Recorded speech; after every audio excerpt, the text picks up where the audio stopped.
All right, cool. So we'll start with the summary. Fire Festival, organized by Fire Media, uh, and promoted as a luxury music event, failed disastrously in 2017 due to inadequate planning and mismanagement. Marketed as an exclusive high-end experience, it was beset by issues such as substandard accommodations, poor logistics, and unmet promises, leading to significant backlash from attendees and investors. The festival's collapse resulted in widespread criticism and legal action against the organizers, including former founder Billy McFarland, who was convicted of fraud. The event's failure highlighted severe gaps in operational execution and stakeholder management, ultimately leading to substantial financial losses and damage of the brand's reputation.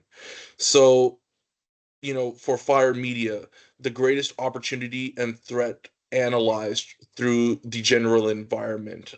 What are y'all's first thoughts on that? I mean, greatest opportunity was obviously the idea in and of itself. Like they had a good idea, relatively speaking. I wouldn't have probably gone the luxury route, but they definitely had a good idea in the fact that like they wanted to take their clientele because they were already trying to be like a booking service for famous people pretty much for parties and whatnot. And then they were like, oh, like let's make a festival to launch the company. And I think that that was their greatest opportunity. The allure of it, the mystery of like what exactly was going to go down, because all the people had was the video that they created. And after that, it was kind of Just goes downhill. sus. It was very, yeah, it Yeah, just and I goes think downhill from there. I think part of that environment is going to be like the cultural environment, and they definitely exploited that to the max, where they had all the models like participating in their, profile pictures being changed and sharing their location and what they were supporting, and then paying. I couldn't remember if it was Kendall Jenner that they paid one of the Yeah, Kardashian well, clan a for whole bunch of money just 50,000. to post about it. Yeah, Yeah, two for hundred one fifty post, like thousand. yeah, I that's think a I quarter think of a she million dollars paid for to a be able post. to, yeah. And that was, like I said, the technological segment aspect of it. That was their opportunity, greatest opportunity, and they exploited that well with the influencers and the social media. And I mean, that thing went viral real quick before heck they even sat down to a business meeting on how they were going to proceed. People were already Mm-hmm. buying everything up to attend. Right. Like Fire Um, Festival from like a population size perspective, right? Like while I know you previously adding on to what you said, Shelby, like you were talking about like maybe you wouldn't want to go down the for example, the route of it being bougie or fancy, right? But the festival's main goal from the start was to target a niche market of affluent young adults, right? Seeking exclusivity, which is like a huge driving factor for a lot of clubs and organizations, right? And right. the potential audience was pretty small, but highly significant in the sense that you had people like Kim Kardashian, Ice T, a lot of your major A-list celebrities pushing for this. So, it was the population they were targeting were people where disposable income and wealth was not an issue. You had a high level of like you had a huge congregation of those individuals, and the festival from like an age perspective was aimed primarily at millennials and Gen Z, who are known for their interest in unique and high profile events despite how logical or illogical it may seem. And the marketing was definitely focused on young trend conscious individuals, and they who align with luxury and exclusivity, similar to how a lot of people in, like, for example, crypto or other like industries are. Yes, you may target like a small population of people, like if I saw the advertisements for Fire Festival, quite frankly I would look at it and instantly price myself out. So it's like that demographic was pretty niche, you know what I mean? Right. And somehow in it being niche, they still had over overshot the whole thing. So maybe, I mean, I did say like I wouldn't have gone the luxury route, but if I did, it definitely would have been way more exclusive. Like if it, instead of a festival, maybe like I mean, call it a festival, sure, whatever, but maybe more like 150, 300 people. Like if they would have kept the private island, that would have been perfect. But I whenever they see got what you're saying. kicked off, yeah, they just kind of shot themselves in the foot like throughout the entire process. Wasn't it I mean, I originally think, meant to be at a private island? I remember Yeah. very vaguely. It was originally yeah, meant to be there, but they completely fucked that up.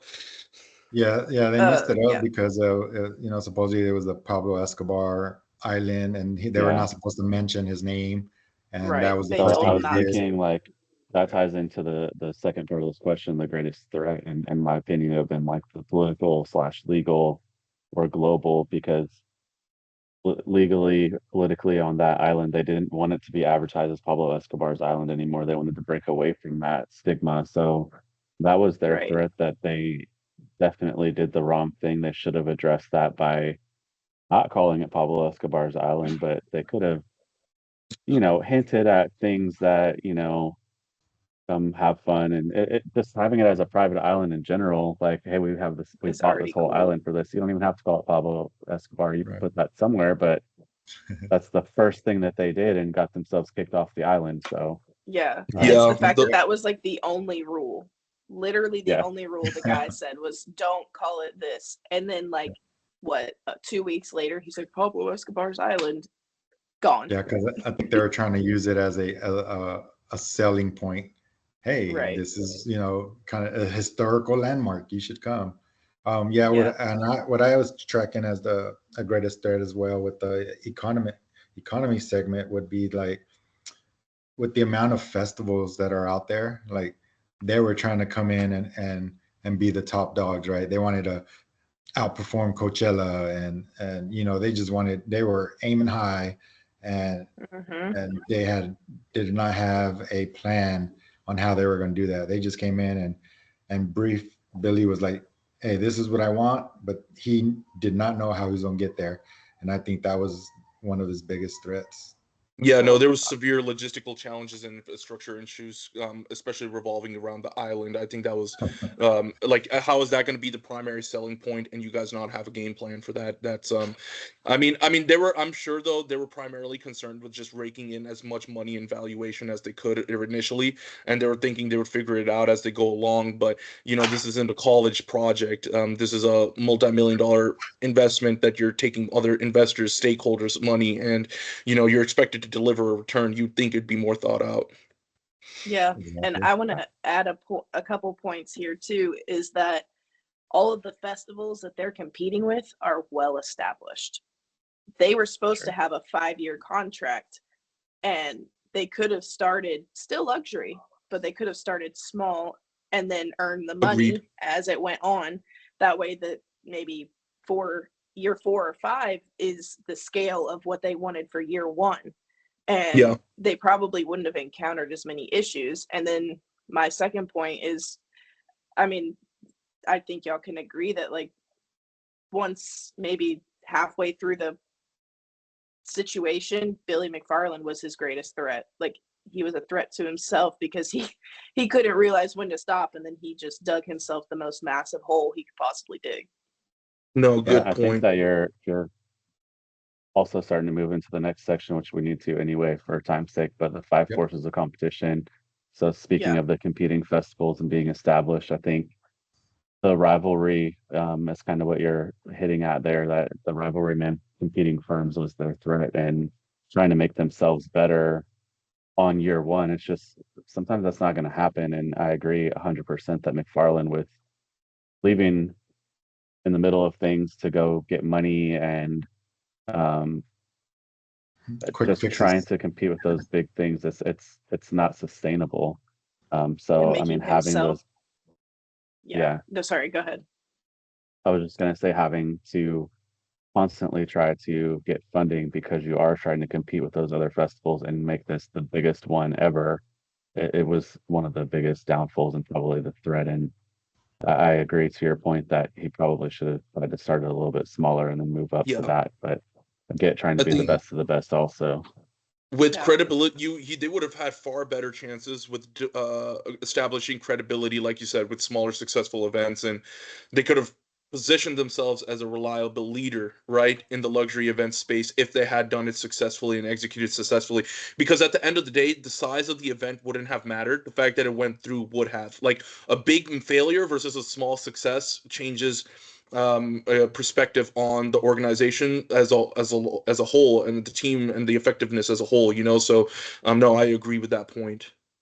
Oh yeah, Yeah. that barrier to entry, right? With the capital, not having the capital for his vision, you know, the Yeah. like he didn't take because he had I think it was like 27.4 million from investors and heck just 6 million they were trying to put into the food, which ended up being like a grilled cheese sandwich or Insane. something. Um, Yeah. Yeah, and Well, go ahead. Go ahead. oh, no, you're fine. I was just gonna mention at the end of the like movie or whatever where the guy was like, I mean, if you're paying $4,000 to see Blink 182 on a private island, like that's questionable. So like they they also had like a questionable lineup to begin with, like which is I go back to smaller scale, you probably can get better people and people are less like, do I want to perform on a private island that I've never been to? Yeah. yeah. So go ahead, Anthony. Sorry, I didn't mean to interrupt you I there. was I was just gonna say for opportunity, I don't know what y'all would think would be the opportunity that they had or could have what they should have done. I was thinking of the threat of substitute products because I think having that private island was definitely an opportunity, and having a substitute for that is going to be hard for other places to compete with, and really just I instead of screwing it up, making that what it's about and starting smaller scale. No, for sure. Like Fire Media's like unique value proposition, like lied in differentiating itself from like the other festivals, which ties to the concept of threat of substitutes, right? And by offering that luxury high-end festival experience that promised exclusivity, a beautiful location, and like amazing artists, they aimed to stand out in a relatively saturated and crowded market. And the differentiation reduced the threat of substitutes since they didn't offer anything that Fire was doing. But like I said, it was just the biggest threat to Fire more than anything, right? Like the threat of new entrants and rivalry amongst competitors was not as significant to Fire as the internal threat of operational failures and execution risks, as we've discussed. Poor execution, it was alienating customers and destroying the brand's credibility, which could prompt its competitors to capture the market share that Fire initially aimed to carve out. Um, in addition, the bargaining power of buyers was high, as customers could easily shift attendance to different festivals and making the operational missteps and the effects of that considerably larger. Yeah. I mean, I guess the opportunity that I kind of highlighted when I was going through the movie was really just simply like the if they were a marketing firm, they'd have been doing great. They didn't need to Yeah. plan the event, like honestly, but they had the massive amount of interest associated with the event. So they had that like that was their opportunity was the interest that they gained. They just couldn't execute. Mhm. And then they could have had a lot more talent on their set list, whatever you want to call it. But they had, which nothing against the guy, but he even said it. He was like, I was 22, 23. Like, who was I going to get to come to this thing? Like, he's paying people way above what he should have paid them Yeah. just to No. try to get them to come. One of the opportunities I saw they could have taken advantage was the tents, right? That they were selling as luxury villas. Um, Yeah. putting those on a platform and putting some barriers or something around. People pay good money to camp, right? The luxurious, to have that, but that storm that came in, just ruined that. But that it being elevated a little bit off the ground on platforms and having some barriers here and there, I think that could have been a very cost efficient opportunity. They could have taken advantage because heck, they were selling them for like 4,000 a piece. And look at all the tents they had out there, and you put up a couple of barriers and stuff. You're good to go.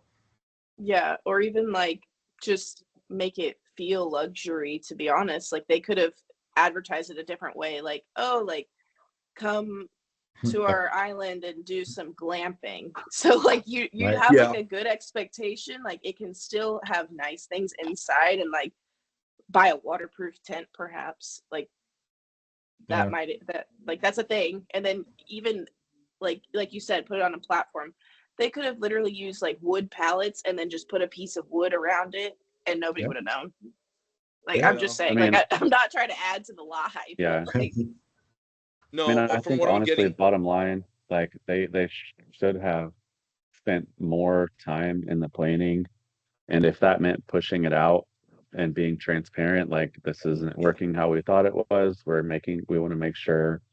I think some transparency in a company yes. is good, knowing like, Yep. okay, this isn't going to work. We don't want to, for lack of better words, screw all of you over that bought tickets. We want to make sure that the festival is what you want and what we have promised. So we're rescheduling, or maybe just taking that time up front to make sure you have a good plan in place. They just jumped in too quick. No, agreed. I think there was three things. Like, just one, mitigate execution risks with realistic planning, like you said, Anthony. Second, Anthony, you also made a good point, transparency to maintain customer loyalty. And then the third thing I think they could have done was secure financial stability to counter threats in the future. And if they had done all three of those things, I think they could have leveraged their unique market positioning. But it was a flop through and through. Do y'all want to move on to the next one? yeah, I was Yeah, gonna say this yeah. kind of takes us into the power of suppliers. Suppliers. Yeah. Yeah. So I mean, yeah, we're go doing ahead. 3A right now, right? 3A? No, we're only 3B. doing 3B and 3C, I think. Yeah. We only have to do 2 of part 3. So like Oh, okay, 3B my was bad. how the suppliers influence supply curve. Kind of the suppliers are more powerful when companies depend on them and can't afford to switch because of no adequate substitutes, right? So if you only have one supplier that provides whatever good they're going to have, I mean, obviously they're going to hold everything. They're going to charge you. It's like gas, right? You got to get Yeah. gas for your car. They can charge you $10 a gallon. You might complain about it, but you're going to have to pay for it because Yeah. you're going to have to Yeah. use it. So And it just that's what they use their, I guess, power of supplying to their customers in this sense, like with their villas and whatever. They were like, oh, okay, like we'll put this certain amount out and then put it at this price because obviously it's going to be high demand for it, and it certainly was. They just didn't Yeah, tell having anyone that it was not at all that. having something purposefully limited will increase the cost because the supply is short, so the demand should be higher and the cost will in turn be higher. It's just several companies that do something like that, like you know, bourbon companies. There's certain bourbons out there that are very high end that they only make a few every year, and that they Mhm. can sell them for $2,000 a bottle because they only have a couple of them and people really want them. It's Right. crazy. Sorry, No, you're we're fine. totally off topic, but That's just thinking like no, but limiting that's the That's supply. exactly right That's a good on. point. That's yeah, that's exactly what exactly it how the is. suppliers have the power, and they manipulate one because you got what they want. Right. Yeah. Yeah. When suppliers have bargaining power, they influence instantly the terms of, the supply, including the prices of the raw materials. So it can definitely affect the cost structure for any organization that uses these inputs. Yeah. So the second part of this one was the power of buyers and how does that influence the supply and demand curve? And um, I think we can go back to the Bud Light conversation where, if buyers are not wanting to buy it, you're going to have a surplus, the supply is going to increase, and you're going to have to figure out ways to sell that supply so the cost could go down because there's a surplus, or you figure out something else. So the buyers definitely influence how much that company is going to be producing. Right. Yeah, and like it's like when production costs, for example, for a supplier goes up, let's just say for whatever reason, right? Let's just say it's not politically related. For whatever reason, let's just say you're looking to buy paper and tree costs are up because let's just say that truckers are not wanting to move the product around, right? And use and this would lead to like a shift in the supply curve, a decrease in supply, resulting in lower quantity of goods available in the market. So it's just like, yeah, it just comes back. It just depends. It could go either way. Yeah, I feel like the power of buyers definitely depends on simply their opinions. Like, again, going back to Bud Light, going back to Disney, whatever, it's always something, right? Like, if somebody doesn't like it, they're not going to buy it. And whenever it's something that's politically motivated or just touches on like a subject that people don't like, they're just like, and then that's when everybody they have to drop their costs, and they're like, okay, we got to sell this product regardless, like, and then find a way to fix it afterwards. Yeah, to at least try to recoup some of the Yeah. losses, that at least not take a full loss and, 75% off, but I'm still gonna make a little bit to cover the light bill, I Yeah. guess. And you Yeah. still have the opposite side of that, where I'm just thinking, for instance, we've got hurricanes coming through here, and when there's a threat, people are going and buying all the toilet paper and all the water, and then that's the power of buyers too. Then there's a shortage because everybody thinks that they need a million things when they don't necessarily, but Yeah, like of all the it goes things, both sides. toilet paper. It's always toilet paper or paper towels. Like, what could you Yeah. possibly need that much for? And dude, how many gallons of water are you planning on drinking this week? Yeah, like, It's just I human okay. nature. I missed the toilet paper shortage. I was overseas. Oh yeah. Every time a hurricane rolls through, that's what goes first. Yeah, Yeah. and then you're just Well, standing there like, purchasers like for example, they'll also, let's just say you have a favorite cereal and it's low on price, it's on sale or whatever, right? That also drives demand. Sales can drive demand as well. Like if in the case that somebody's trying to reduce their inventory, for example, and the prices are drastically decreased, you got to buy two get one free thing. And like if it's on like especially like goods like for example milk or eggs or like clothing and like basic necessities, right? You'll see a spike in demand from the buyer side, thus putting a pressure on the suppliers to increase their costs. yeah, and it kind of touches back into fire with the use of the models and the use of the influencers, right? They're like, if they would have advertised, let's just take everybody out of it, all the famous people. If you were to read, come to Fire Festival on a private island and buy these villas and you'll get to hang out with some cool people, it's like, okay. But then when you see like the top 10 supermodels in the world went there, and all of these other people that people follow are posting this little orange square and whatnot, they're like, oh, okay, this is legit. So they created their own power and then made the buyers think like, oh my gosh, this is gonna be something. Yeah. Yeah. So I mean, that's kind of where I'm going with that, is like influence. Like, you use whoever or pay whoever to post something. It's like every single product. As soon as it goes viral, everybody wants it, and then whenever it's not popular anymore, they're like, "Oh, this wasn't even that cool." No, that's a good point. The price of a product, or the value, perceived value of a product, tends to decrease with the result of that increased purchase bargain of power. What's it called? Increased bargaining power of buyers. No, that makes sense. Yeah. Do we want to move into Yeah. Yeah, Yep. the the thought exercise. vision and Or the vision and mission of Magnesis? Let me pull out my notes. That was for 4A. Yeah, so the Yeah. vision that I have is Magnus's vision was to be a global leader in advanced materials and technologies that drive innovation and sustainability. And his mission was to deliver cutting-edge solutions in material science and engineering, creating value for customers and stakeholders through innovation, quality, and sustainability. Yeah. What I got from, I mean, when I watched the movie, because I rewatched it last night actually, but I got the fact that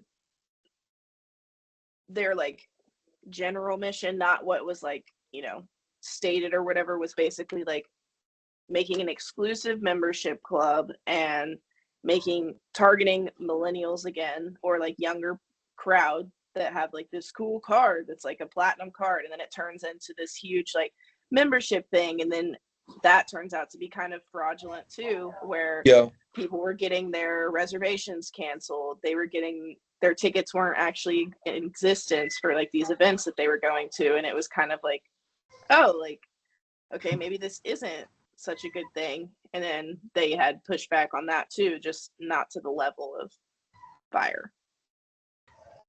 Yeah, because they didn't talk too much about Magnesis during the movie, I thought, because I watched it twice as well, because I was like, yeah. And but yeah, I took it as they were trying to do like the American Express Black Card, right? It was a private organization Yeah. where they're trying to be an elite membership that, hey, this is gonna get all these perks, but it The didn't perks work never out. showed up. Yeah. From my Yeah. understanding is they would link that card to an existing account that you had already. So it wasn't even a standalone card. Mm-hmm. Mm-hmm. And they So I guess targeted the millennials. stakeholders are, go ahead. Yeah. I said, yeah, and that's who they targeted. The stakeholders were the millennials that, I think they're the ones that can manipulate their target manipulation section, I guess. Right. Yeah. I mean, the external stakeholders are definitely the millennials that, I mean, if it's just an exclusive club that they're trying to rival the black card, then maybe they're not the ones that can qualify for the black card, or I don't really know that they didn't go into too much detail on that, but just people that want another rewards program. And then the internal stakeholders would have been McFarland and whoever else his buddies were that were just trying to make the most money, if we're being honest. Yeah. Right. It was all a money pull Mm-hmm. Yeah. at the end of the day. I think it all was all around, all his products. Yeah. Yeah. I feel So like, yeah. go ahead. I'm sorry. I feel like that's all Billy was trying to do from the get-go, and that's why his communication was so vague, because he was just getting his piece, the money, and Yeah. he didn't care about anything else. That's why any concerns that were brought up to him, he was either fired the person or he just blew him off, because as long as he's got his money to do whatever he needed or wanted, he didn't care. Yeah. He's like, Mhm. I So know on it. best. So that was Yeah, like his so- reason. So from what I'm getting, capital market stakeholders were individuals or firms providing capital with the expectations of returns in Magnesis, and anyone who owned the stock, as well as banks or financial institutions that may have provided loans to that organization.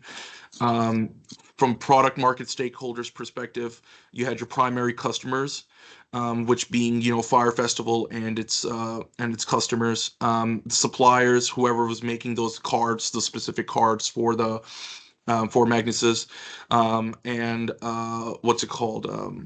Anyone else who was also benefiting from the partnership of Magnuses and Fire Festivals would be product market stakeholders. And then the organization stakeholders, you have your employees, your managers, and your non-managing teams, like people who do like support tasks or supply chain, things of that sort of nature. Yeah. Y'all good with that? Yeah. Yeah. Do we want to go into Fire Media. the vision Yeah, of Fire 4B. Media? Yeah. Yeah, So we I can think do that the Fire. vision was really to create a platform that made it easy to be able to book artists and basically be the one-stop shop for booking for the highest entertainers out there and make it easy. I guess Yeah. as technical, I don't know how to. I didn't make a vision statement or anything, but just the vision was really to make it easy. Yeah, that's pretty much what it was. Convenience. They were selling convenience of being able to get in contact with these people. Yeah, because Convenient, yeah. That's exactly what he stated during that interview during the movie, right? Where he was trying to book Ja Rule and he kept getting to run around and ended up paying like $1,500 to two randoms just because he's trying to book someone and with no guarantees anywhere. Yeah. So So then, go ahead.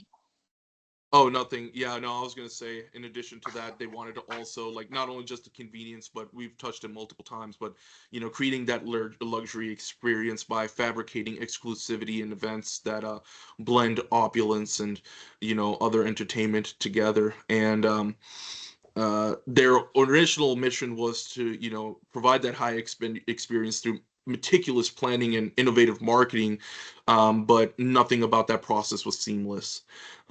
So from a stakeholders perspective, what do y'all think the capital market stakeholders were for Fire Media specifically?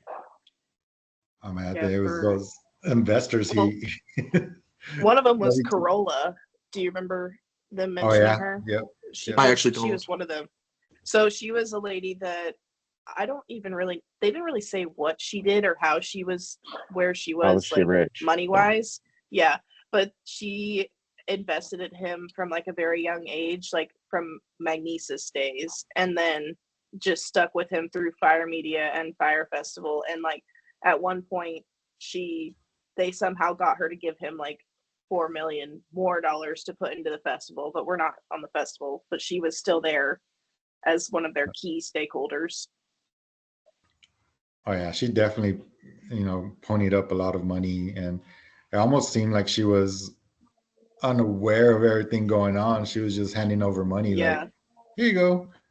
Well, you saw that again, I don't know if y'all saw it, but there was a part of the movie, very short, but it was like, don't include Corolla on the emails anymore. Or don't Yeah, include key stakeholders on the yeah, emails because like it was scaring them. yeah. It was scaring That's from ridiculous. their investment. Yeah, Yeah. Yeah, and I think other market stakeholders are one going to be the actual artist that would be um, able to be booked, and then people that want to book them are the key, not Right. the organization, but I can't think of what the other word was. yeah. Market Their stakeholders. lineup and stuff. I Yeah, don't think the movie ever made it clear. Like, I know they said all those names like Blink 182 and all these. Like, it never showed them like legitimately booking these people or anything. Besides that one part where Blink 182 is like, yeah, we're not performing there. Um, so yeah, I They thought that this app was going to be released after the festival, like the festival was like the launch, right, so they yeah, hadn't actually had it able to be booked yet, but this was what it was all about. right. right. And I think to answer that question, Jose, I know that at least like two of them were like legit or whatever, because remember the guy talking about he's like, I paid them way too much. Like, so I Mm. know he definitely booked somebody. Not sure which person he paid Right. an arm and a leg to, but Okay, nice. Some sweet. And then like what's it called? Product market stakeholders, pretty simple. Attendees who purchase the tickets for the luxury events and festivals, the suppliers, the vendors providing all the goods for the event, food, accommodations, other logistics, and what's it called? I'm sure there was some form of unions involved, but I don't think it really matters in the grand scheme of things. And as far as organizational stakeholders go, I mean, you had Fire Media staff. You had, for example, Ja Rule. Although he wasn't an investor, he was a co-founder of Fire. So people like Ja Rule, of course, Magnuson, Billy McFarland, pretty much all your higher ups would have been, the not just the employees, but more so those are more so the managers. Um, and then, yeah, no, I think that covers Fire Media. It's not too far off from Magnuson. Yeah, yeah. and like I find it funny that the question on there says, "How does Billy McFarland manage his stakeholders?" And honestly, I think the way he manages them is through manipulation. All of Yeah, Yeah, them. yeah, big time. That's how he manages them.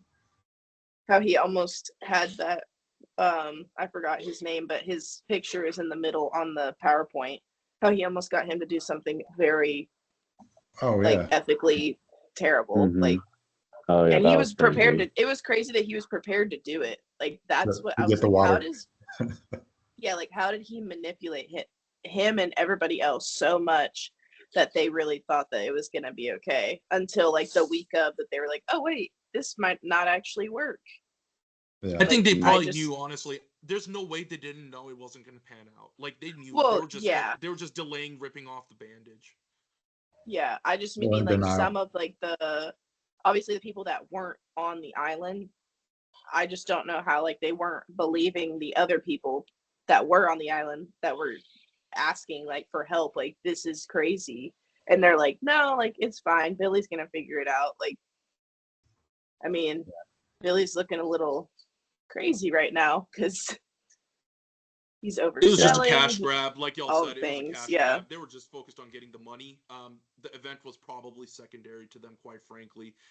Yeah. And when time came to show, I mean, I mean, it's so simple, right? Like plain and simple. High promises, inadequate execution, no transparency, no realistic planning, no proper resources and management. I mean, it was destined to fail from the beginning. But shit, they got a huge valuation in the process, and screw everyone else. So I mean, from their investors' perspective, like I can see how you can. You if you're a damn good seller and you have all these positive like huge influencers saying nothing but giving nothing but stellar reviews, like I can see how it's easy to dupe them. But like I'm surprised that they didn't like go into in depth and like do an analysis on, and like like when you're pitching to a venture capital firm, for example, right? Like you have to have everything planned out, charted out, allocated. Like I've seen the movie, but I still don't understand how they were able to actually swoon them like that. You know what I'm saying? Like considering That's what these people. I was saying. Yeah. Sorry, go ahead. I was just agreeing. No, plain and simple. It's just I don't know how they swooned them. Like it makes zero sense to me. Like how are they getting blind money like that? Right. Well, okay. One of the things, the credit card situation with the people, they're like, load your cards. Many people have already put $3,000 on theirs. I think that was another way of them just getting money to fund the issues that they were going through. Yeah. And it just made no sense. Like, I mean, granted, if you're going somewhere, you have no pictures other than what you've been told. Yeah, but I don't think I would have. Yeah, if I and already that's, bought the ticket, I don't think I would have loaded Yeah. a card. I've been like, I mean, no. that's part of managing the product market stakeholders by deception. I mean, because he deceived them to think like you're going to put all this money on a wristband to be able to pay for everything, but in reality, that money was used for something else that, Right. they ended up having cheese sandwiches. Like, Yeah. And correct me if I'm wrong, but personally, I think that had he got away with it, he would not have been sorry for any of it. I think he's just sorry he got caught. Agreed. 1,000,000%. I'd say, Even yeah. even then, I don't think he's sorry, because look what he did when he was out Yeah. on bond. He was Right. still trying to scam the same people that they sold tickets to. Yeah. Dude's Yeah. just a shady Yeah. character. He's an interesting one for sure. And he said, I'm not going to jail. Yeah. Okay. Cocky as hell. But Yeah. awesome. Alright, so I guess we covered the last one, which was 4D, right? Like we just covered Billy McFarland. Yeah. And I mean, I guess think to wrap up my thoughts on the situation is he should not have taken it on himself. If it was to be successful, he definitely needed like a board of advisors and like more than one person calling the shots. agreed. So Indeed. Yeah, because and even with the people trying to advise him, he didn't listen. He basically said, yeah, whatever. So Mhm. yeah, there was no checks and balances in that in that organization at all. No, agreed. So we've answered 4A, 4B, 4C is left. We did 4D right now. So Yeah, I 4C. think we kind of touched on 4C a little bit, but not like specifically, hey, this is 4C, but yeah, I the mean, vision of the festival, we did talk about that, about being just an exclusive large festival that, They're trying to do exposure to their media, to the Mhm. app. So the intent was, hey, we're going to throw this festival to promote our app. right. That was the intent of it. Yeah.